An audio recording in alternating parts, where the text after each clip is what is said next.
Mathew chapter 24. Signs of the end of the age.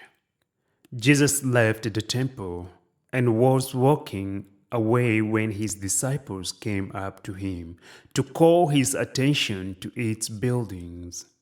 "Do you see all these things?" he asked. "I tell you the truth, not one stone here will be left on another. Everyone will be thrown down." As Jesus was sitting on the mountain of Olives, the disciples came to him privately. "Tell us," they said, "when will this happen? And what will be the sign of your coming and of the end of the age?" Jesus answered, "Watch out that no one deceives you. For many will come in my name, claiming, 'I am the Christ,' and will deceive many. You will hear of wars and rumors of wars, but see to it that you are not alarmed. Such things must happen, but the end is still to come. Nation will rise against nation, and kingdom against kingdom. There will be famines and earthquakes in various places. All these are the beginning of birth pains. Then you will be handed over to be persecuted and put to death. And you will be hated by all nations because of me. At that time, many will turn away from the faith and will betray and hate each other. And many false prophets will appear and deceive many people. Because of the increase of wickedness, the love of most will grow cold. But he who stands firm to the end will be saved. And this gospel of the kingdom will be preached in the whole world as a testimony to all nations. And then the end will come. So when you see standing in the holy place the abomination that causes desolation, spoken of through the prophet Daniel, let the reader understand. Then let those who are in Judea flee to the mountains. Let no one on the roof of his house go down to take anything out of the house. Let no one in the field go back to get his cloak. How dreadful will it be in those days for pregnant women and nursing mothers! Pray that your flight will not take place in winter or on the Sabbath. For then there will be great distress, unequaled from the beginning of the world until now, and never to be equaled again. If those days had not been cut short, no one would survive.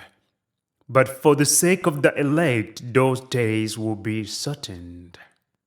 At that time, if anyone says to you, 'Look, here is the Christ,' or 'There he is,' do not believe it. For false Christs and false prophets will appear and perform great signs and miracles to deceive even the elect, if that were possible. See, I have told you ahead of time. So if anyone tells you, 'There he is, out in the desert,' do not go out. Or 'Here he is, in the inner rooms,' do not believe it. For as lightning that comes from the east is visible even in the west, so will be the coming of the Son of Man. Wherever there is a carcass, there the vultures will gather.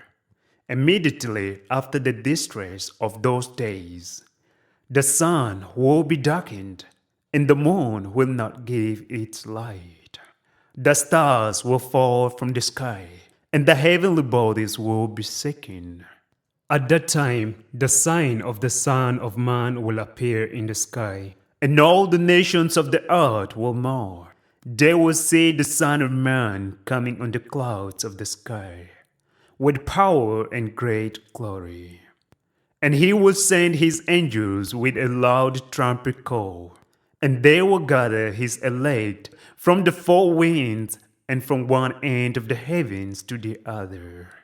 Now learn this lesson from the fig tree. As soon as its things get tender and its leaves come out, you know that summer is near. Even so, when you see all these things, you know that it is near, right at the door. I tell you the truth, this generation would certainly not pass away until all these things have happened. Heaven and earth will pass away, but my words will never pass away. The day and hour are known. No one knows about the day or hour, not even the angels in heaven, nor the Son, but only the Father. As it was in the days of Noah, so it will be at the coming of the Son of Man. For in the days before the flood, people were eating and drinking, marrying and giving in marriage, up to the day Noah entered the ark.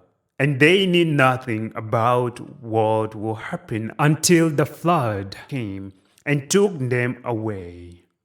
That is how it will be at the coming of the Son of Man. 2 men will be in the field. One will be taken and the other left. 2 women will be grinding with a hand mill. One will be taken and the other left. Therefore keep watch, because you do not know on what day your Lord will come. But understand this, if the owner of the house had known at what time of night the thief was coming, he would have kept watch and would have not let his house be broken into. So you also must be ready, because the Son of Man will come at an hour when you do not expect him. Who then is the faithful and wise servant, whom the master has put in charge of the servants in his household to give them their food at the proper time? It will be good for that servant whose master finds him doing so when he returns. I tell you the truth, he will put him in charge of all his possessions. But suppose that servant is wicked and says to himself, "My master is staying away a long time."